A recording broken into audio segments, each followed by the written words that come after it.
Para los que no me conocen, yo soy Florencia, soy ingeniera biomédica. Estoy haciendo el doctorado en el Laboratorio de Fisiología de la Acción en la Facultad de Medicina y mi directora es Valeria de la Mayore.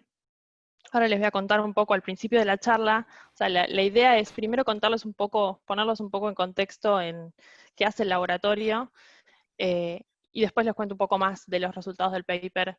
eh, pero bueno, voy a compartir pantalla. Dale. Así. Díganme si la ven. Sí. A ver, ahí. Sí, ahí está, perfecto. Buenísimo. Yo no sé si ustedes están viendo el cuadradito de Zoom también. Sí, Creo Se que les ve, Flor. compartí solo el PowerPoint. No, se ve todo. Perfecto, bueno. Bueno, entonces les cuento un poco lo que estuve trabajando básicamente durante el doctorado, que derivó en el último paper que publicamos, que se llama Rapid Hippocampal Plasticity Supports Motor Sequence Learning, que traducido al castellano sería algo así como rápida plasticidad en el hipocampo sustenta el aprendizaje de secuencias motoras. No soy muy amiga de ponerle títulos en inglés a las cosas que están en castellano, pero bueno. Entonces, les cuento un poco primero como el marco en el que trabajamos en el lab, que básicamente es, nos interesamos por el aprendizaje motor, ¿sí? Entonces, el aprendizaje motor, uno si quiere lo puede dividir en dos, en lo que es aprendizaje de habilidades motoras, que es cuando uno aprende algo de cero, ¿sí? Que una habilidad que uno no tenía y la aprende desde cero, como por ejemplo un saque de tenis, un golpe de golf.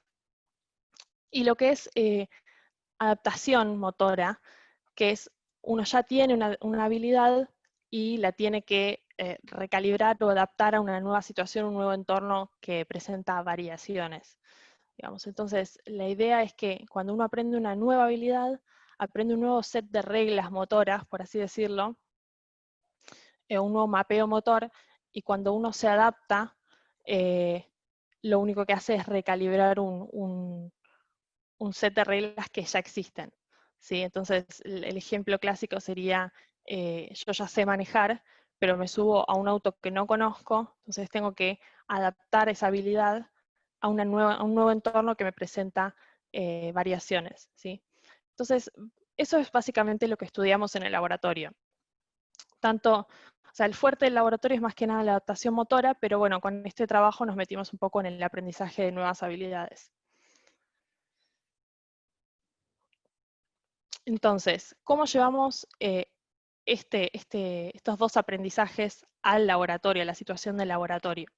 Por lo general, en el laboratorio, el aprendizaje de nuevas habilidades motoras se hace con un protocolo de aprendizaje de una secuencia motora, que es, los participantes vienen al laboratorio y en una botonera tienen que ejecutar una secuencia de 5 elementos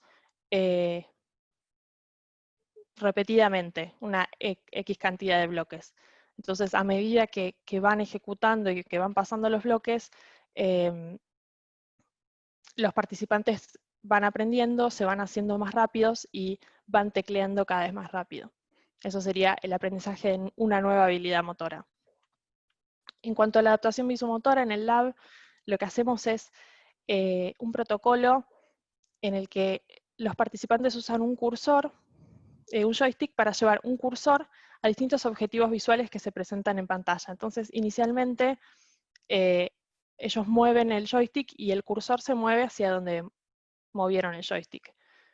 Entonces, el mapeo de movimiento de la mano con el cursor es 1 a 1. Entonces, hacia donde ellos dirigen el joystick, el cursor va.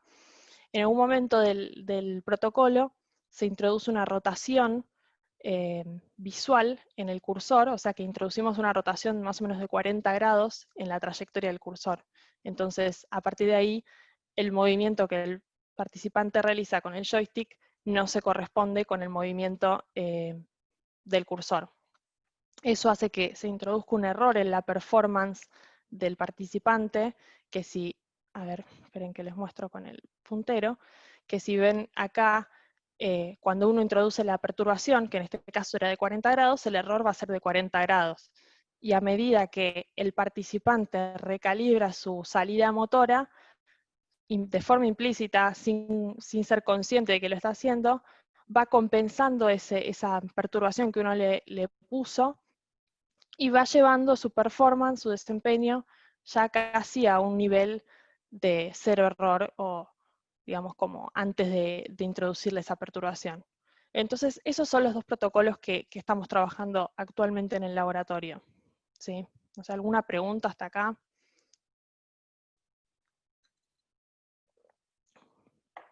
Bueno, sigo. Entonces, ¿qué redes cerebrales están involucradas en el aprendizaje en estos dos tipos de aprendizaje motor? Cuando uno aprende una secuencia motora, ya se vio en estudios de resonancia magnética funcional que en las etapas más tempranas del aprendizaje participan la red córtico-cerebelar y también el hipocampo.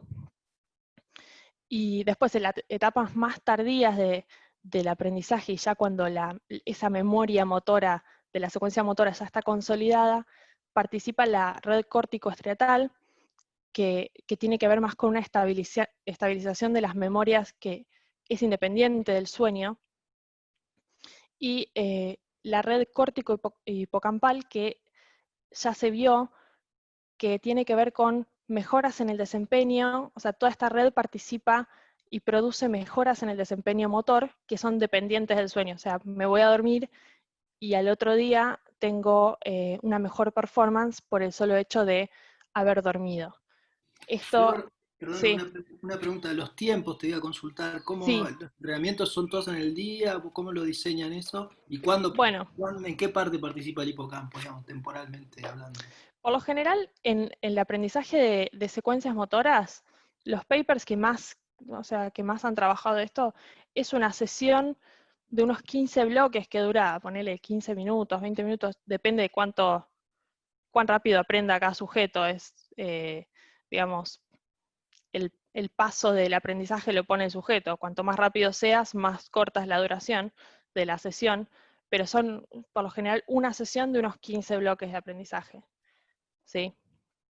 Y el hipocampo ya digamos, se vio que al principio, ¿sí?, tenés una participación del hipocampo al principio de la tarea que va bajando hacia el final de la tarea, y en lo contrario, el estriado tiene una participación menor al principio de la tarea y luego mayor hacia el final de la tarea, cuando ya estás como más en la asíntota.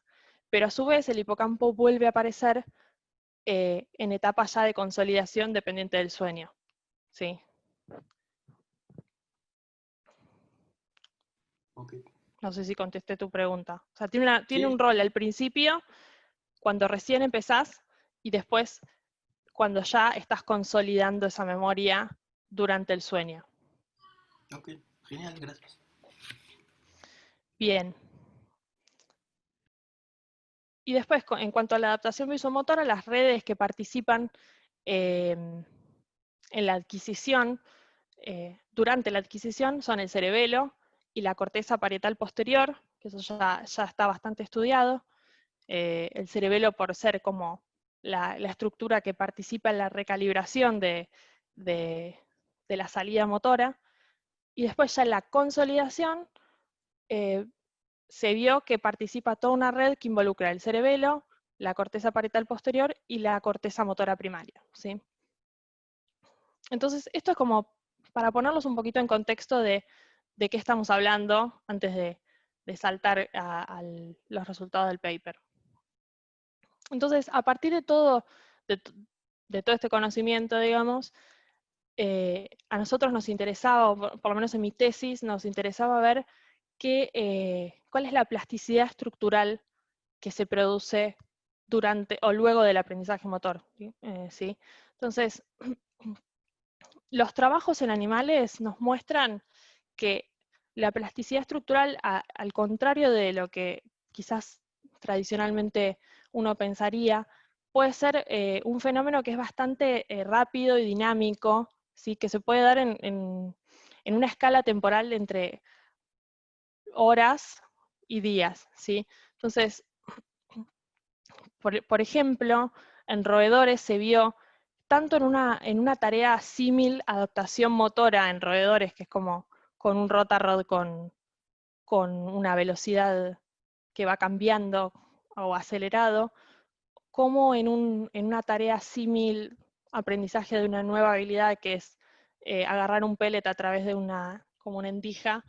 En ambas tareas se vio que ya a partir de una hora de haber aprendido, se forman nuevas espinas dendríticas en la corteza motora del roedor. O sea que ya en una escala muy corta se pueden ver cambios prácticos. Obviamente esto es a nivel microscópico, ¿no?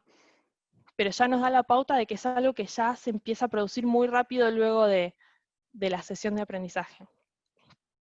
Después también en roedores se vio que también en otro tipo de aprendizaje de una secuencia motora en roedores, se vio que ya a las 2 horas y media, entre las 2 horas y media y las 4 horas, se producen nueva formación de oligodendrocitos en la materia blanca subcortical y en la corteza motora. Y esto va acompañado también de un aumento en el volumen de la glía, ¿sí? Entonces, como que este tipo de estudios nos da la pauta de que hay algo que está sucediendo muy rápidamente luego de que se produce el aprendizaje motor, ¿sí? Entonces, un poco inspirado en este conocimiento, nos interesaba ver qué pasa en humanos, ¿no? Entonces, obviamente en humanos, uno, un poco la única que le queda si quiere trabajar con humanos vivos es hacer cosas no invasivas, entonces recurrimos a la resonancia magnética. Y en Pero, Flor, particular, perdón, sí, perdón. ¿Y cómo sabes que esos cambios histológicos están en relación directamente al aprendizaje y no a la actividad motora o algo que no tenga que ver solo bueno, con el aprendizaje? no me quiero meter mucho en resultados de otros, pero tienen varios controles que, por ejemplo, en el del rotarod tienen un rotarod que va siempre a la misma velocidad versus uno que le van cambiando la velocidad, que sería como la versión de adaptación motora. Está controlado para la fase que Está no. controlado para distintas situaciones de solo actividad motora Ok.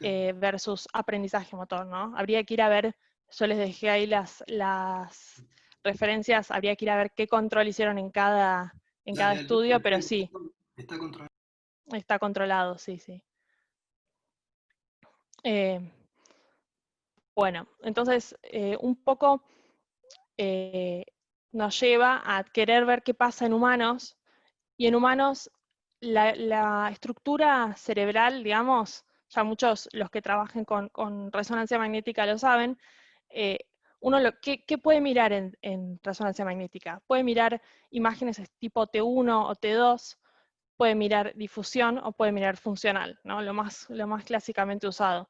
Entonces, nosotros nos interesaba ver cambios rápidos en la microestructura, ¿sí? Entonces, ya estudios previos del laboratorio, que después les voy a contar, y otros estudios, habían mostrado cambios, por ejemplo, en materia gris y en materia blanca, asociados con el aprendizaje motor, pero en esquemas más intensivos de entrenamiento, tipo, entrené un mes y veo cambios en fibras de materia blanca. Entrené una semana y veo cambios en materia gris. Esos son cambios que uno espera luego de un entrenamiento muy intensivo, ¿sí? Entonces, nuestra hipótesis era, a ver, si yo voy a entrenar durante media hora, no creo que vea nada. Igual estamos investigándolo, no les quiero decir que no, porque quizás hay, pero como que hay menos posibilidad quizás de ver un cambio en materia gris, por ejemplo, o en materia blanca. Entonces, nos tiramos más para el lado de ver cambios en la difusión, que quizás nos dé más información de qué pasa en la microestructura en el corto plazo, ¿sí? No sé si todos están familiarizados con la difusión Pero les Sí, cuento acá tuvimos varias charlas de difusión, estamos reafilados. Bueno, entonces les paso un poco por arriba, esto lo pongo siempre por las dudas, ¿viste? Pero ya sabemos que la difusión lo que nos informa es un poco cómo se mueven las moléculas de agua, entonces nos da un poco de información sobre cómo es la microestructura del tejido, ¿no? Entonces, nosotros particularmente lo que podemos ver es la anisotropía fraccional, que nos da como más idea de cómo están organizadas las fibras y un poco para ver cómo es la densidad de los tejidos, vemos la mean diffusivity o difusividad media, ¿sí? Entonces, como nosotros, de nuevo, repito, nos interesaba ver solo una sesión de aprendizaje muy corta, de entre 15 minutos, 20 minutos, como mucho media hora, no esperábamos cambios asociados a la materia blanca o cambios tan rápidos asociados a la materia blanca. Entonces nos tiramos más para el lado de la difusividad media. Y les cuento por qué. Porque se vio que en la escala de minutos a horas, en un estudio del 2012, se vio que en otro tipo de aprendizaje espacial, en ratas y en humanos, o sea, hicieron un estudio que vieron lo mismo en ratas y en humanos y después contrastaron la histología en las ratas, se vio que el aprendizaje espacial producía cambios en el hipocampo y que esos cambios los podían ver con difusividad media, ¿sí? O sea, el grupo que aprendía mostraba una disminución de la difusividad media. Entonces, lo que en este estudio postulaban es que esos cambios de la difusividad media en el hipocampo estaban asociados a una activación o hipertrofia de los astrocitos que tenía que ver indirectamente con la producción del ETP. Y eso lo que hacía es que se produjeran cambios en el espacio intersticial por todos los, digamos, los moduladores que se producían a raíz del LTP, y que esos cambios en el espacio intersticial, digamos, modificaban la forma en que se difundían las moléculas de agua en el tejido. O sea que la difusión se veía impedida y eso generaba esta disminución en la difusividad media o MD. Sí, no sé si eso queda claro, pero digamos, eso es lo que postulan en este paper y en lo que nos basamos para decir, bueno, vayamos a tratar de replicar este protocolo, pero en aprendizaje motor, ¿sí?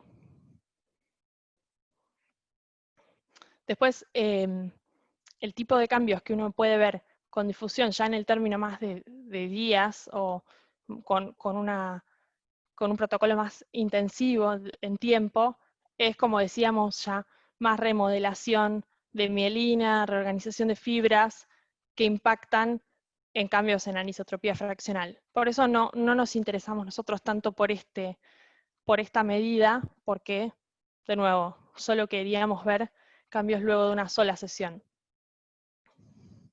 Entonces ahora sí, les cuento, habiendo puesto un poco en contexto, los resultados del paper, ¿sí? No sé si hay alguna pregunta hasta acá. Sí, una pregunta, capaz medio tonta, Sí. Flor. Pero tiene que ver la edad de, bueno, esos son ratitas lo que vos mostrabas, ¿no? Pero tiene que ver la edad del individuo en estos cambios plásticos. ¿Cuanto más joven mejor o lo pueden hacer a cualquier edad? Mira, si no recuerdo mal, o sea, viste que todos los estudios, digamos, de este tipo, en aprendizaje motor por lo menos, tenés como poblaciones muy definidas. Por lo general nosotros y muchos de los laboratorios que laburan con aprendizaje motor trabajan con estudiantes, o sea, en segmento de 20, 30 años, o después tenés grupos que se especializan en aprendizaje motor en la tercera edad, entonces tienen ese segmento. Entonces, si no recuerdo mal, en este trabajo del 2012, eran toda gente también 20, 30 años, veían, si no recuerdo mal, cambios diferenciales de acuerdo con el sexo. no me acuerdo mucho los resultados, no me acuerdo también, probablemente no fueran tan relevantes como para que uno, como que no era el mensaje principal del paper, esa diferencia entre sexos, pero creo que algo había ahí. Pero bueno, con la edad sí uno sabe que por ejemplo, la anisotropía fraccional puede correlacionar con la edad. Pero si trabajas con un grupo, como un segmento de edad muy, muy definido, eso un poco lo tenés controlado, ¿no? Sí, claro. Te pregunto porque, bueno, nosotros en la clínica que trabajamos con gente grande, Sí. que siempre se queja de problemas de memoria, vos siempre lo mandás a rehabilitar algo X o, bueno, lo que uno ve es que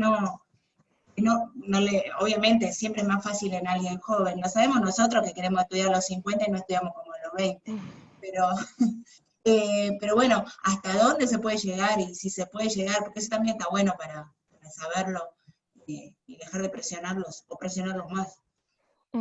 Sí, igual siempre es difícil trabajar con humanos, siempre es difícil, más difícil trabajar con gente más grande y mucho más difícil como trabajan ustedes con pacientes, ¿no? Así que claramente este tipo de estudio que como el que hicimos nosotros, ya nos costó hacerlo con estudiantes, así que no porque les costara aprender, pero es muy difícil mantener un protocolo longitudinal como el que les voy a contar ahora, cuando tenés mucha gente que la tenés que hacer venir tantas veces y todo eso. Así que Sí, nada, sí, ustedes lo saben muy bien.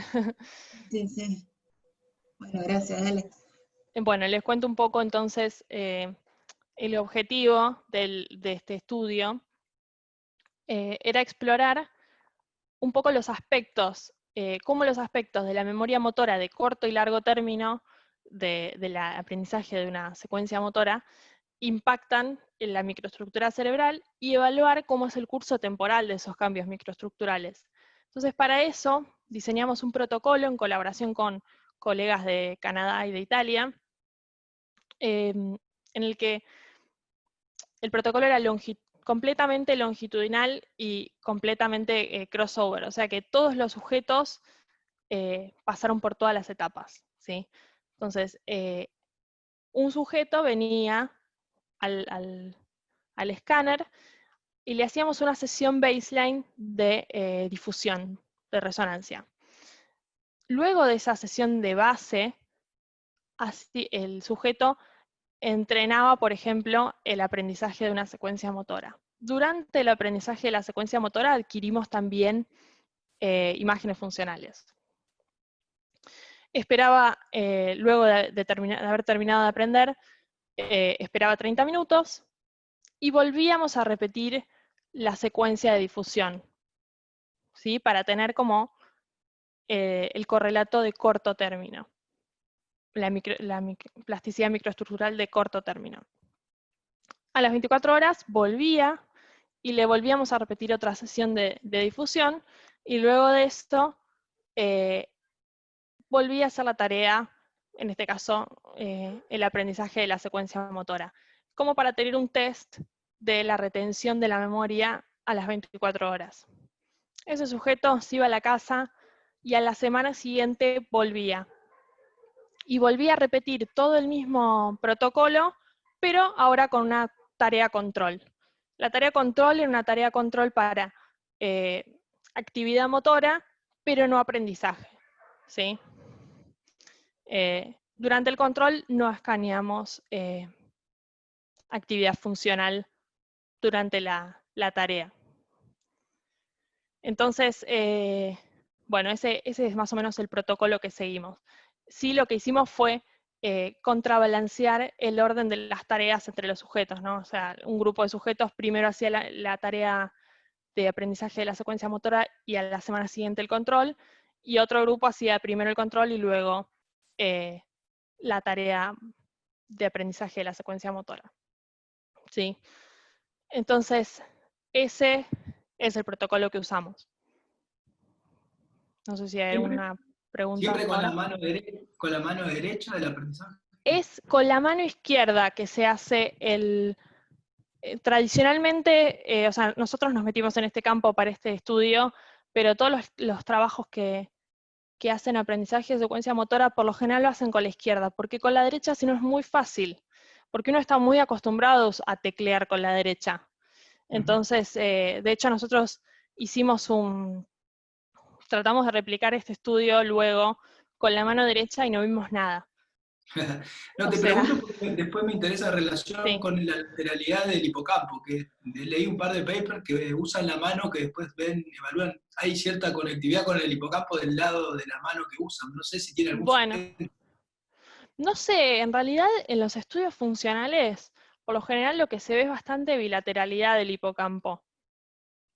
En lo que yo he visto de estudios que miran activación del hipocampo durante el aprendizaje. Y O más sea, como que bien hay, morfométrico, digamos, yo porque tuve que revisar un trabajo que decían claro. eso, que usaban la mano derecha y evaluaban solo el hipocampo derecho porque era la mano contralateral, perdóname, al hipocampo porque era la mano que usaba. Mira, no sé, tiene sentido, pero nosotros vimos el hipocampo izquierdo. Yo no te diría, o sea, no estoy muy convencida de que haya una lateralidad, porque si vos ves, después cuando te muestre los resultados, vas a ver que nosotros mostramos el hipocampo izquierdo, pero en el funcional aparece el derecho también, y para mí es una cuestión de poder estadístico, de potencia estadística. O sea, nosotros en el sub-threshold, digamos, por debajo del límite que ponemos para la estadística, se ve el hipocampo derecho. Pasa que no llega a superar ese nivel que uno le pone para decir, ah, mira, acá apareció. ¿Sí? Dale, genial, mostrarnos, después te hacemos preguntas. Bueno, entonces les cuento un poco una particularidad que tiene el aprendizaje de secuencias motoras que se describió en 2019 en un paper y nosotros esa parte la replicamos en nuestros resultados, que es que cuando uno aprende una secuencia motora, lo que nosotros cuantificamos acá en particular es el intervalo entre taps de la secuencia, o sea, cuánto pasa entre que aprieto una tecla y aprieto la siguiente. Entonces, a medida que me voy haciendo mejor, me voy haciendo más rápido y ese intervalo se acorta. Entonces, uno ve que o sea, acá lo que yo estoy mostrando es un bloque de ejecución de la secuencia, y las barritas en gris son descansos que se le ponen en el medio de los distintos bloques de ejecución de la secuencia para evitar la fatiga, ¿no? Para que no aprenda todo de un solo saque. Entonces, lo que se describió en 2019 y que nosotros replicamos acá es que nosotros vemos que durante el bloque de ejecución uno aumenta la velocidad, ¿no? Eso es lógico, o sea, como que vas aprendiendo durante el bloque. Pero lo notable, que eso se llama micro online, ganancias micro online, porque es como, bueno, estoy aprendiendo durante el bloque. Pero algo que es muy notable es que luego del bloque de descanso, que en este caso eran 20 segundos, cuando empiezo el siguiente bloque, lo empiezo de más abajo, o sea, con más velocidad que el último punto que tuve en el bloque anterior. ¿Sí? O sea que por haber descansado, yo ahí tuve una ganancia en mi performance que no está explicada por el aprendizaje durante la ejecución, sino que se da por haber descansado. ¿Sí? Entonces, eso se llama, en el paper de 2019 lo llamaron ganancias micro offline, para diferenciarlo de las ganancias offline que se dan en este tipo de tarea cuando duermo, como les contaba antes, me voy a dormir, terminé de aprender, me voy a dormir, y al otro día empiezo mejor que el día anterior. Eso se llama ganancia offline. Y a esto, como para relacionarlo pero diferenciarlo, le pusieron micro offline porque los descansos son intercalados con los bloques de aprendizaje, ¿sí? Entonces el aprendizaje total está explicado en parte por lo que aprendo durante el bloque de ejecución y en parte por esa como ganancia en performance que tengo durante los descansos. ¿Sí? ¿Eso se entiende? Sí, porque perfecto. básicamente es lo que, alrededor de lo que gira el paper, ¿no? ¿Eso Entonces, predice el aprendizaje o en la velocidad claro, de ahí les ejecución? muestro entonces. Eh, nosotros vemos que el aprendizaje total, si lo separamos entre la componente que está asociada con esas ganancias que tengo durante el descanso y la componente que está asociada a las ganancias que tengo durante la ejecución, vemos que durante la ejecución, que es esto azul, es casi, digamos, si yo sumo todas las ganancias que tengo durante la ejecución, no es significativo, mientras que si sumo todas las ganancias que tengo durante los descansos, estoy casi explicando casi el 100% del aprendizaje, ¿sí? Y eso se ve particularmente al principio, como que al principio del aprendizaje, en la primera mitad, digámosle, tengo más ganancias offline, y ya al final del aprendizaje, como que eso se ameseta un poco, ¿sí?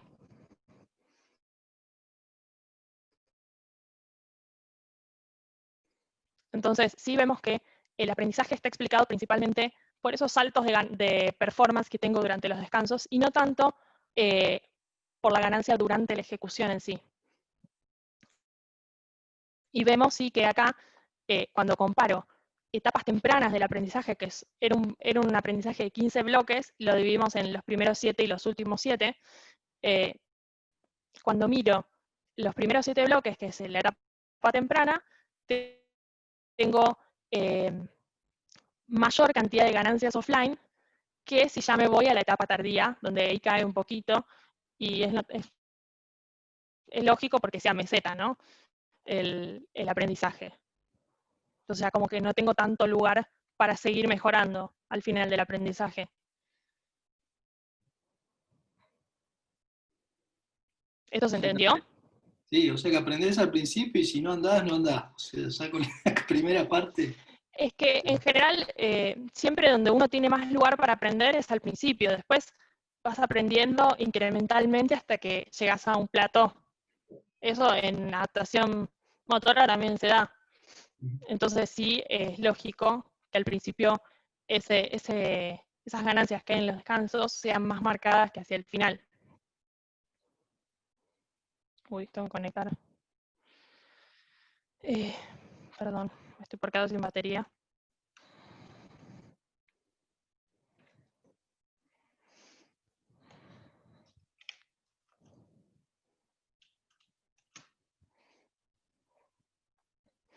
Bueno, entonces les cuento un poco qué vimos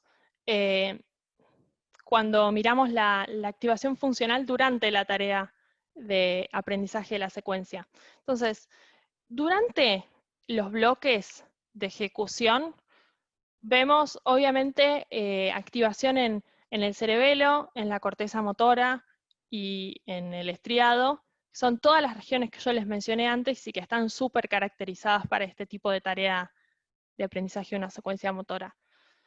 Lo interesante es que si nos fijamos qué pasa con la actividad del cerebro durante los bloques de rest o de descanso, que es justamente donde se producen estos saltos incrementales o mejoras en la performance, ahí vemos que tenemos una activación del hipocampo y también tenemos una activación de la región del precuneus, ¿sí? Entonces, si nosotros vamos a mirar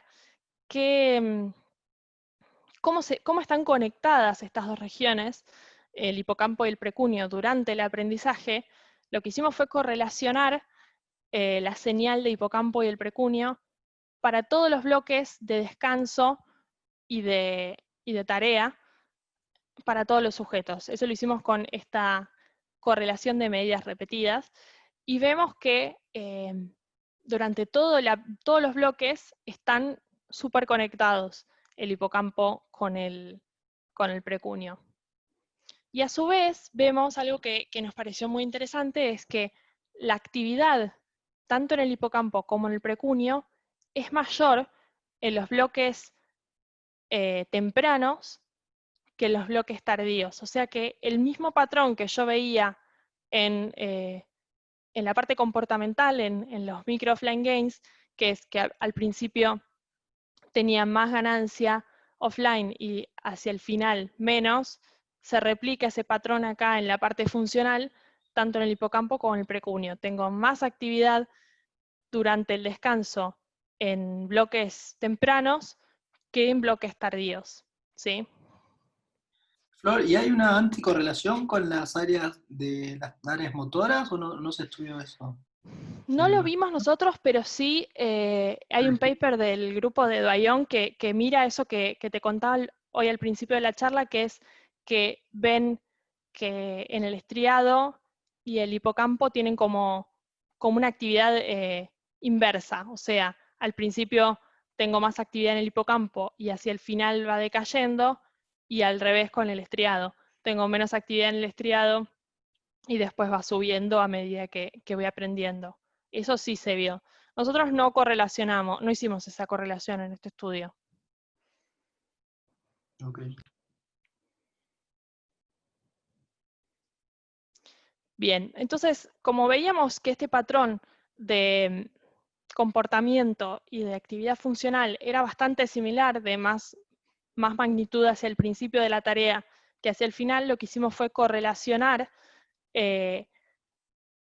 estos micro offline gains con la señal bold durante el reposo. Y vemos que tanto para el precunio como para el hipocampo se da muy bien la correlación, pero solo en la etapa temprana. Y vemos que ya en la etapa tardía del aprendizaje no hay relación entre esta ganancia en el desempeño durante los periodos de descanso y la señal bold.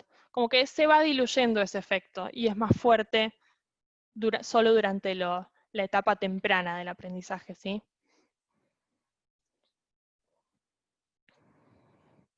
Entonces, después fuimos a ver qué pasaba con las imágenes de difusión, para ver cuál es la plasticidad microestructural, si había algo que estaba asociada con el haber aprendido la secuencia motora. Entonces lo que hicimos fue un análisis de interacción, donde metimos todas las imágenes de las sesiones control y las sesiones luego de haber aprendido las sesiones control y luego de haber aprendido la secuencia motora. Entonces acá tenemos todo, y lo que resaltó de la interacción, que es lo que hubo de diferente en el curso temporal de la plasticidad, salió el hipocampo y el precunio. Y vemos que para el precunio, a los 30 minutos, vemos una disminución de la difusividad media luego de haber aprendido la secuencia motora, que no se ve para el control, y a las 24 horas esa disminución de la difusividad media se mantiene en el precunio y no en el control. Acuérdense que la disminución de la difusividad media implicaba un cambio en la microestructura asociado con la hipertrofia glial, de acuerdo con lo que postulaba ese trabajo que les conté al principio del grupo de Yaniv Asaf del año 2012. Y en el hipocampo vemos que a los 30 minutos, luego de haber aprendido la tarea de la secuencia motora, vemos también una reducción de la difusividad media, que no se da en el control, pero que ese efecto se revierte a las 24 horas, que podría significar que o que desaparece o que, porque si se fijan, hay un efecto significativo, pero para el otro lado. Que eso está un poco en veremos, qué significa que aumente la difusividad media. Nosotros hemos discutido este resultado en algunos congresos y nos comentaron que puede ser que lo que uno ve, digamos, o que asocia a tejido intersticial y que tiene que ver con una reducción de la difusividad media, si quizás cambia la magnitud de la difusividad, podés estar llegando a capturar también digamos, la difusividad dentro de los somas de las células, y que por eso cambia o hace ese switch hacia aumento de difusividad. Eso no está muy claro, pero bueno. O sea, lo que sabemos es que a las 24 horas el efecto de reducción de difusividad media se pierde. Entonces, es bastante notable cómo los efectos que vemos en plasticidad microestructural replican bastante bien lo que vimos en funcional. Y notemos que esto es un análisis separado y es whole brain, o sea, miramos todo el cerebro y lo que resaltó fue esto, no es que fuimos a buscar un análisis tipo ROI, o sea, región de interés, sino que de todo el cerebro sacamos esto. Y cuando superponemos los resultados de activación funcional durante los periodos de reposo, que están acá en verde, y los resultados que vemos de plasticidad microestructural, que son los cambios en MD o difusividad media, que están acá en violeta, vemos que hay bastante superposición, lo cual es bastante interesante, ¿no? O sea que lo que se activa durante el reposo está mostrando cambios microestructurales luego del aprendizaje.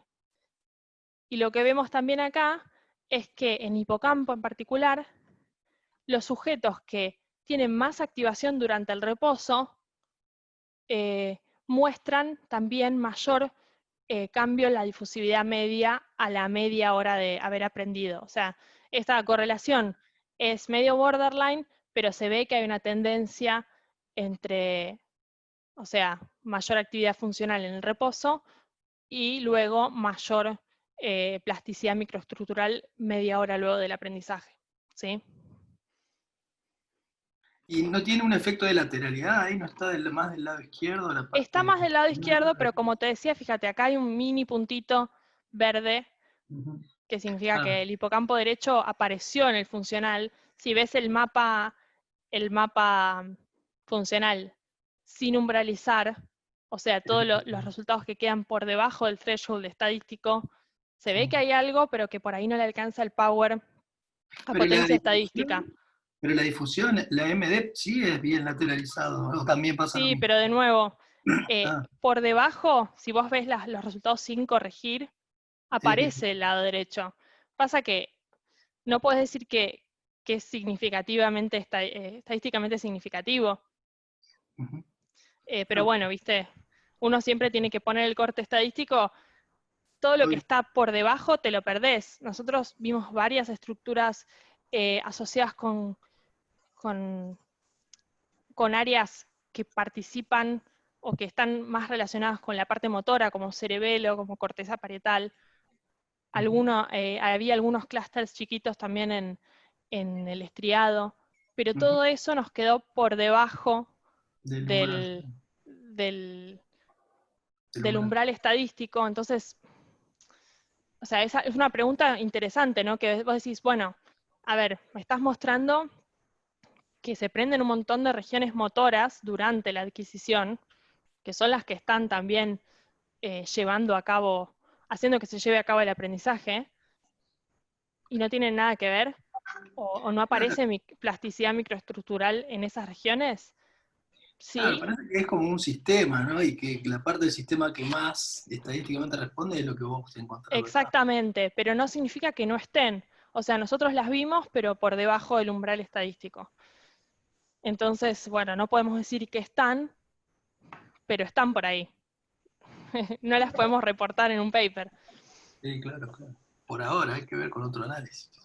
También, después les voy a contar, este estudio nosotros lo hicimos con una adquisición de una sola difusión. Cuando vos repetís las adquisiciones, haces, por ejemplo, 3 o 4, te mejora mucho la relación señal-ruido y podés detectar cosas que antes no detectabas. ¿Sí?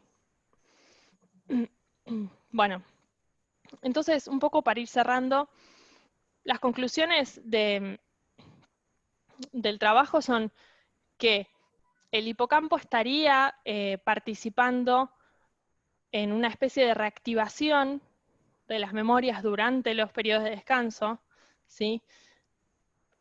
Que produciría estas ganancias offline. Este fenómeno, lo que nosotros decimos en el trabajo, es que es similar a ese replay que se da en roedores, que se da más evidentemente durante los periodos de reposo y también más salientemente durante las etapas tempranas. O sea, eso ya se describió en roedores, que hay replay en etapas de reposo tranquilo. Y a su vez, la conectividad que vimos entre el hipocampo y el precunio, que es uno de los outputs que tiene el hipocampo hacia corteza, es el precunio.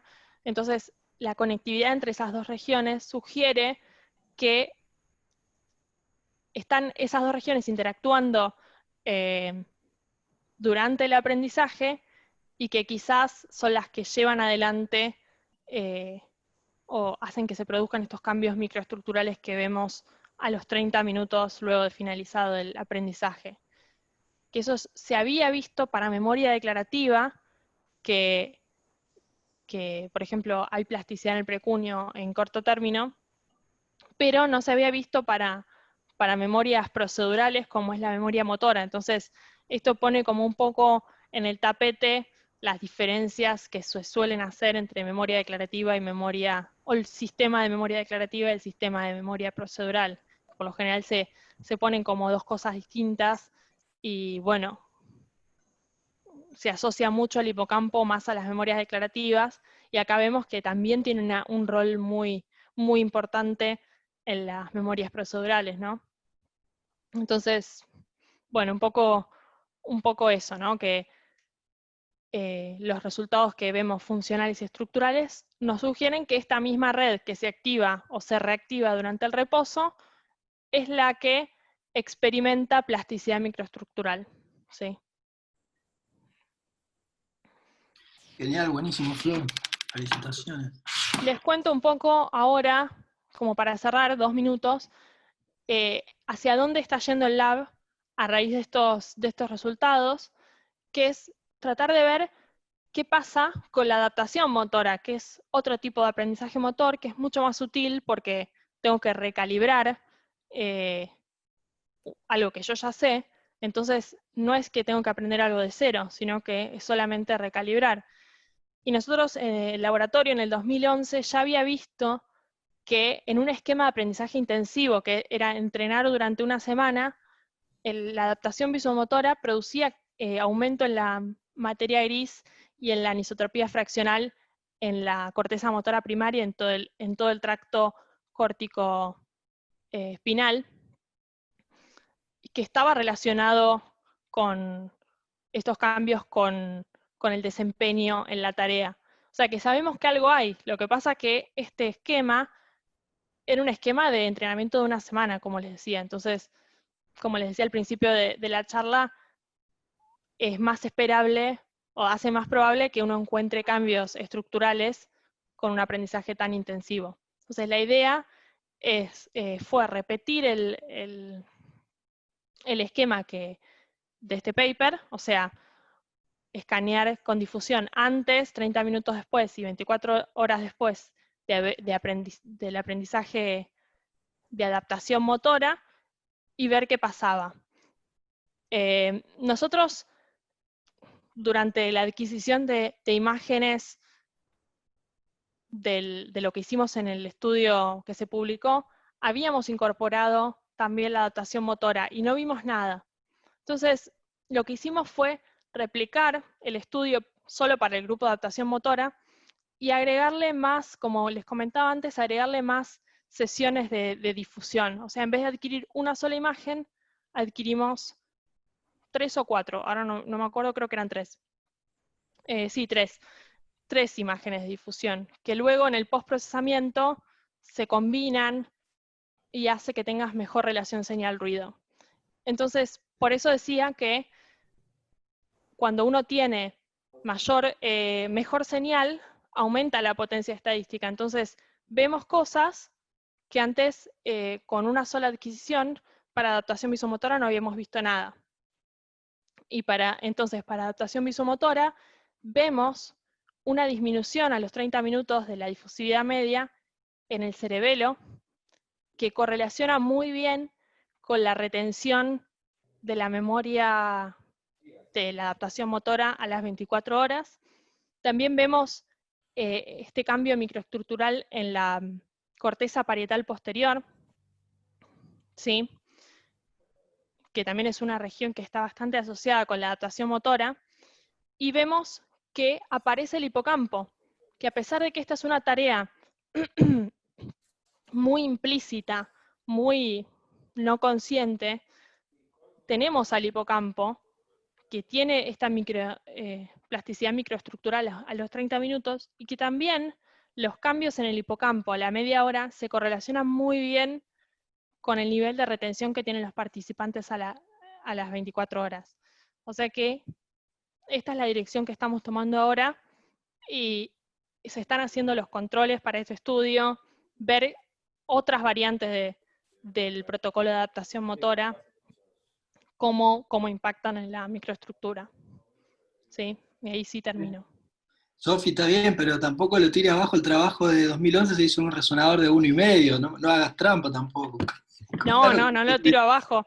De hecho, o sea, digo, qué bueno ese resultado.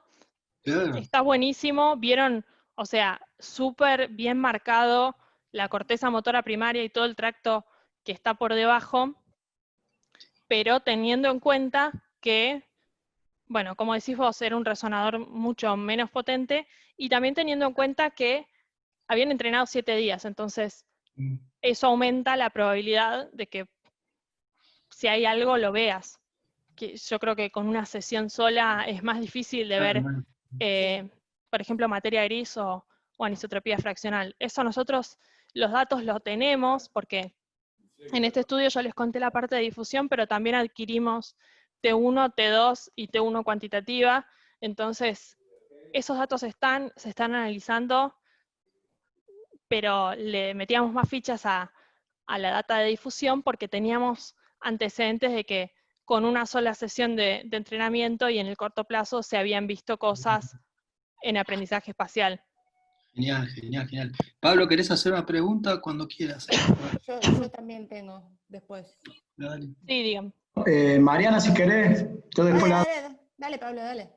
Metele. Bueno, gracias. Bueno, muy interesante la charla, los análisis, el diseño, la verdad que todo muy bueno. A mí la pregunta concreta es si en este estudio en particular hicieron algún tipo de hincapié en lo que es el tamaño del efecto de alguna de las correlaciones, por ejemplo. Yo siempre en las charlas por ahí insisto con el tamaño del efecto, por ejemplo, porque me generan algunas dudas cuando se discuten los resultados, que se dice, por ejemplo, bueno, sí, hubo una asociación entre cierta área y cierto rendimiento, pero no se hace hincapié en cuánto fue lo que se explicó, por ejemplo, cuánto explicó la activación del precunio sobre el rendimiento. Y ese porcentaje quizá daría pie para entender, bueno, de la variabilidad que queda, quizá hay otras áreas que no se detectaron. Sí, Entonces, acá no, el análisis del efecto no lo hicimos, tenés razón, es algo que es interesante ver porque claramente, o sea, viste, cuando tenés estudios correlacionales, obviamente, cuanta más evidencia, por más que sea correlacional, si toda la evidencia te apunta hacia un lado, como que tiene más peso, pero no deja de ser correlacional, no tenés algo causal. Esa es otra de las líneas que nos interesa seguir, ver si podemos meter variantes del aprendizaje que nos permitan tener una relación más causal, ¿sí? Claro, O farmacología. Está bien, sí. Yo te preguntaba porque, por ejemplo, si vos de esas correlaciones calculás el cuadrado, digamos, te podés tener como un indicio de cuánto de la variabilidad se explicó en el rendimiento. Y ahí te da entre el 15, te va a dar entre el 15 y un 40% de explicado. Es decir, que te queda como la mejor escenario, te queda un 60% que no explicas, que capaz Sí. pueda estar dado, bueno, por un montón de cosas, pero por otras áreas que no se detectan, vaya a saber, por algunas limitaciones Sí. metodológicas. Sí, sí, seguramente estoy de acuerdo. Calculamos el R cuadrado, no le dimos mucha más importancia, pero es interesante volverlo a mirar, la verdad que sí. Bien, bien. Bueno, gracias, muy, muy bueno todo. Gracias a vos. Mariana. Bueno, ¿puedo? Sí, dale. Sí. Bueno, primero te felicito, alucinante, me encantó todo y lo explicaste súper bien. Bueno, Te mil quería gracias. hacer 2 comentarios. Primero, no se dice precuño, se dice precuña en castellano. Pablo Ezequiel, Bueno, puede ser, exalumno es mío, ¿qué verdad. estás diciendo? Precuño con O. Es con verdad, A, me porque voy a autorreprobar el curso de neuroanatomía. Porque, viste, está por delante de una Es cuña. verdad, La cuña es no existe. verdad. Bueno, no importa, te digo por si lo vas a hablar en algún lado en castellano. Gracias, mil Está gracias. laborioso como yo. Y después, mira, ¿viste la diapo que pusiste antes de las conclusiones? Otra Sí. cosa anatómica es, aparte de la precuña con A, se te activa la parte dorsal de la anterior. La anterior a esa, ¿ves? Lo verdecito Sí. que tenés ahí, yo no tengo cómo Sí, señalarte, sí. pero ¿viste Sí, el cíngulo esta. posterior? La parte dorsal del cíngulo posterior se te activa, que tiene debajo de lo violeta tenés una cosa verde, que está por debajo de la rama marginal del cíngulo. ¿Ves el surco del cíngulo? Arriba del Sí. cíngulo. Bueno, y tenés la cosa verde, está por debajo de ese surco. Eso es cíngulo posterior, la parte dorsal. Ujú. Está bárbaro Sí. porque te repega con lo que es aprendizaje motor y Sí. todo eso. Pero digo, porque está bueno para discutirlo, así como discutiste lo de la precuña con sus conexiones con el hipocampo y todo lo de la memoria, esa es otra área que también juega y tiene muchas conexiones y está buena para decir. Buenísimo. Dale, Entonces eso es solo. el. Sí. Vos decís que el Sí, cíngulo, viste que se divide en anterior y posterior y Sí, después dorsal y ventral. O sea, sí. sería la parte dorsal del cíngulo posterior. Bueno, bárbaro. Después si te buscas, vas a ver que tiene muchas conexiones, igual que la precuña, porque tiene que ver con lo de la autoconciencia, digamos, la memoria, un montón de cosas. Así que Sí, claro. juega un montón en todo lo que estás diciendo.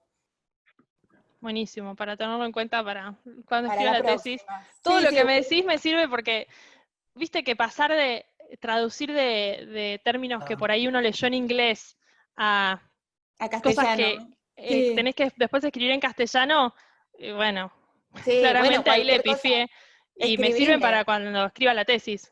Sí, escribime cualquier duda que tengas y está todo bien, ¿eh? Buenísimo. Dale, genial. Bueno, eso, te felicito, muy bueno. Bueno, mil gracias. No sé si hay alguna otra duda. Me pueden escribir, le pueden escribir a Valeria. Nada, estamos a disposición para... Yo te hago un comentario final que le escribí a Valeria también cuando leí el paper, que está buenísimo. Es que cuando ahora, por ejemplo, en estos últimos tiempos, hay herramientas muy poderosas para hacer tipos de análisis complementario y que no solo tiene que ver con la estadística convencional de correlaciones, sino que se pueden hacer más análisis dinámicos, de conectividad dinámica, y es muy interesante, los datos son buenísimos, van a servir y se les puede sacar muchísimo el jugo también para tener una visión un poco más dinámica de qué es lo que pasa con el aprendizaje, y hay un montón de cosas que se pueden sacar y que seguramente en el futuro le van a dar mucha manija. Y lo Sí, mismo definitivamente. y lo mismo ocurre con la difusión, o sea, la difusión no solo está limitada a la MD y a la anisotropía, sino que hay formas actuales de sacarle mucho más el jugo a la difusión, de ver qué corresponde más histológicamente con el edema, con un montón de otras cosas que seguramente en el futuro se van a ir aclarando más, pero la verdad que esto es un paso previo muy interesante y Sí, espectacular. sí, estoy de acuerdo y nosotros claramente nos tiramos como a la parte que... Porque también está buenísimo mirar, por ejemplo, otros componentes, otros outputs del modelo de tensor de difusión, por ejemplo, o de otros modelos más complejos como el... ¿cómo se llamaba? El NODI, o otros modelos más complejos de la difusividad, pero, qué sé yo, también tenés que tener el sustento histológico de qué estás mostrando con esos con esas medidas. Y después tenés un tema metodológico, si querés, que es la adquisición que nosotros usamos con el resonador que tenemos. Quizás no podemos hacer adquisiciones tan sofisticadas como para aplicar NODI o otros modelos que se están trabajando, que de hecho en el último congreso que fuimos el año pasado, hay modelos como muy específicos que si querés te permiten ver la difusividad adentro del soma, afuera del soma, pero requieren resonadores de 7 Tesla, por ejemplo, o más. Son como cosas que todavía están medio experimentales, quizás en ratas. Entonces, todo eso te mete limitaciones, ¿no? Que quizás con el protocolo como nosotros lo adquirimos, quizás lo más razonable es tirarse con lo más tradicional, ¿no? Y después en cuanto a lo que decía Juan de la parte dinámica, sí, nosotros este estudio lo hicimos en el marco de esa colaboración que les conté y adquirimos una banda de datos de resting. O sea, antes, 30 minutos y 24 horas, adquirimos difusión, resting state, T1, T2, T1 cuantitativo, o sea que tenemos datos para hacer dulce hasta el 2025, más o menos, y hay muchos chicos del lab que están trabajando, por ejemplo, en analizar con conectividad dinámica lo de resting, y otro chico que está haciendo la parte de las T1s, así que eso que Juan menciona está estudiándose. Pero, viste, todo lleva tiempo. Genial, genial. ¿Quién se ocupa, Flor, ahora del laboratorio de esa parte de análisis dinámico? Mira, ¿Álvaro? entró un chico...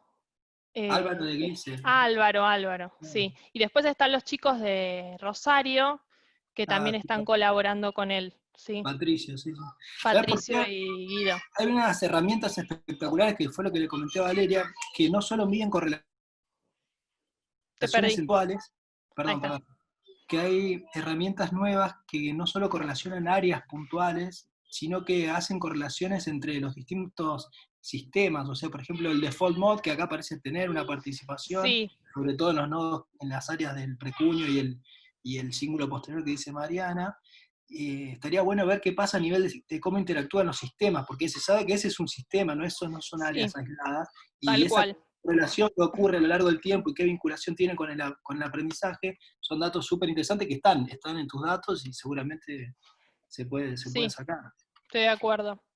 Sí, el tema de la default mode lo discutimos mucho. Y pero... ni lo mencionaron porque está Jorge Harmony, que es antisistema. No lo mencionamos porque no llegamos a ninguna conclusión concluyente, valga la redundancia. Como que leímos mucho y no nos cerraba ninguna de las cosas que habíamos leído de por qué. O sea, como que es tan genérica la Default Mode Network, entonces...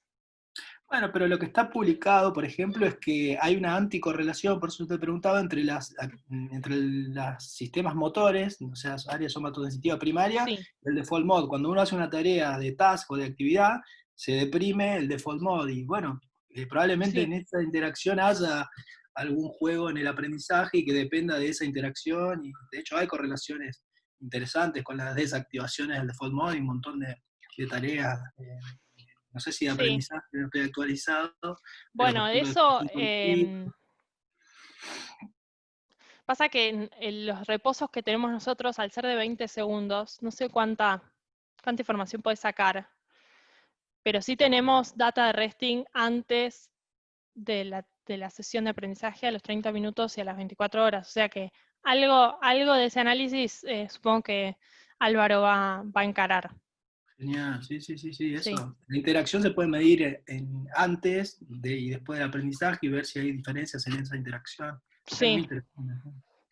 Bueno, genial, Flor, te agradecemos. Una pena que te hayas mudado a la industria, te vamos a extrañar.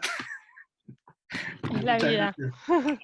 Gracias por Igual sigo en contacto, tengo que escribir la tesis, tengo que doctorar, así que seguiré acá por un tiempo.